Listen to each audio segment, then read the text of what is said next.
the last iteration on spar attachment of your strut. They flattened it out to where it lines up almost with the strut. And in the plans, it just shows a flat strap. And if you calculate that out, there's only 3/4-inch bolts in there. That isn't enough to carry your load. That strap needs the over-the-top welded on piece at the same So time. does everybody know what he's talking about? Yeah. There's two straps. So I knew I would use this. There's two straps. Yeah, we worked really hard cleaning that board for you. Yeah, I know. It was Anyway, so there's a strap held together with a bolt. I like that. There's your fuselage, right? Looking from the front. And what he's talking about is this strap here. And in one set of plans, it's put there like that, and the force is this way. Doesn't take too long to figure out that this bolt is going to pull right out, right, or pull sideways out of it.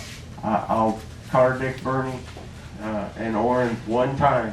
This should not probably be this way. That was the original design for Right. the first And it publication. should probably be this way, and this bolt hole hooks to your strut. You can see this bolt hole a lot on every airplane out there.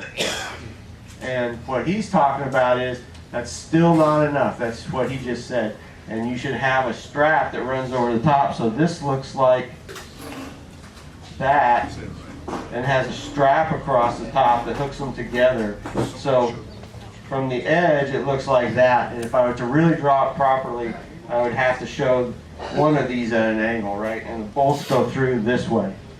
So that's what he's saying. You still need a strap on the top. Mine does have a strap across the top, and I think I'm going to wind up wearing the cloth right there. So there are always additional problems, but that's what he's saying. Does anybody here have an opinion on that? The supplemental drawings show it with the cap on top. Show it with the cap on Yeah, top. so that's how most of us build it. Yeah. The latest ones showed that strap at an even flatter angle than the intermediate set of plans that was put out.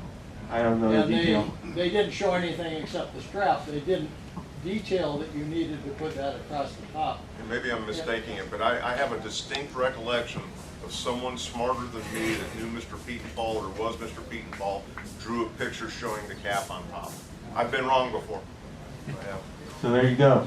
Anyhow, don't go without the strap because 3 bolts don't carry the load.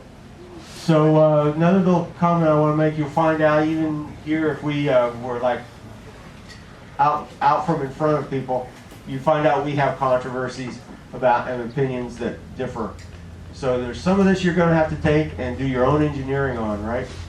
And if you don't, we really encourage you to ask somebody. We don't need a dangerous ship. It's a bad black eye on everybody in the entire GA industry and Petenfall specifically when your ship goes down. And we're more than willing, these guys are more than willing to help you. They're the ones you see that are cool on the Facebook, on the, you guys are, is it Facebook that you guys are on? Because I'm not. So don't go on the internet. That's why we did this. That's why I did it. That's why these guys said, sure, I'd love to be up here. And, you know, they've shown their willingness to help you out. Please. On the plans, I mean, this is just for, just toss it out there. I don't know if a lot of people have noticed, when you run the elevator cables under the seat, you know, the plans have you just drill a hole right through the cross members. I looked at that and said, I want something a little better than that, so I have 2 sets of pulleys right underneath the seat that those cables are out through. So I know that, and I even have an aluminum strap around it, so I know it's not going to fall out of the cable pulleys. So one set of plans somewhere calls for a pulley. I don't remember where it is. Oh, it does Somewhere.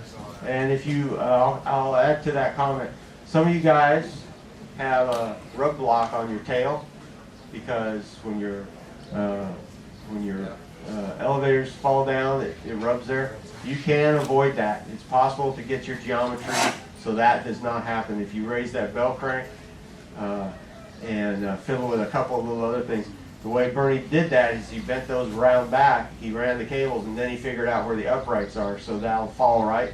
Those cables will fall right in the right place. But you do have allowance to move that bell crank up and down, and if you don't do it in the wrong order, if you do it in the correct order, you can get that bell crank in the right location to where those cables don't need a rub bar back there on the There was one elevator. set of drawings that calls it to only be 7 inches from the bottom. I don't know what the number is. But 9 inches is where I went, and with the elevator fully relaxed, the thick cables. They don't hit, right? Well, They might vibrate and hit, but they're not going to hit because the elevator's down. It's possible to prevent that. I'm not suggesting that these guys did it wrong. I'm just saying, you know, subsequently thinking about it, it's possible to get around that problem. You keep grinning at me. What? Do I have egg on my face? I'm just enjoying. Okay, I appreciate that. Anybody else, please? Our time is coming to a close, it sounds like. I'd like one final comment. When you build an airplane, you have to fly it one day. And that's when all of your decisions, the many, many decisions, may come back to haunt you.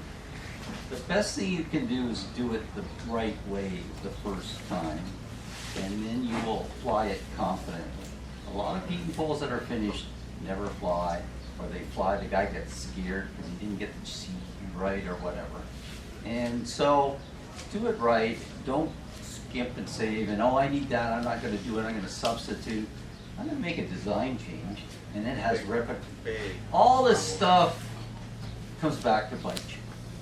The other thing is, when you build it, you think, well, I'm only gonna have this 10 years, so I don't really care about longevity.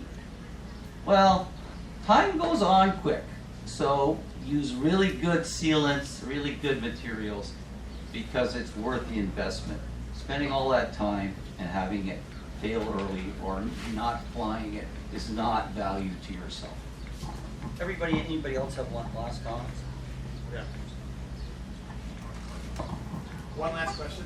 Sure. About ready to put the firewall on, and some guys are suggesting this Fibrex stuff, which sounds like a good idea between as a thermal barrier between the stainless steel firewall and the plywood firewall itself. Good idea? Comments? I can't see a negative. Doesn't hurt. We've got, I just redid the firewall on ours. One thing I will caution to prepare for is we'll probably put a flashing under firewall wraps under it. Okay. If your firewall doesn't, because it will wick oil. Okay. I had to pull ours and clean it, cuts in that section out. You get oil leaks over the years, but I reckon for smoke system, but it wicked all that oil up against the firewall and had to repair that. I have a flashing bent around, you know, and then fluted it on the top so I could bend it back to flashing over. So. Yeah, so it can't get up underneath there. Yeah, then it just becomes a source for the fire, you know, if it's wicked up the wall. That's all it is. Canadian regulations require stainless steel and a fireproof material behind. Any other questions? Would you do it again next year? Should we be here next year? Yes. Yeah. Okay. I appreciate that. Be sure you tell the Brodhead folks that you had a good time here. Tell the Brodhead folks, especially Pat and Mike Whedon, thank you. Tell the folks behind the kitchen, thank you. Some of these people have been doing this for years.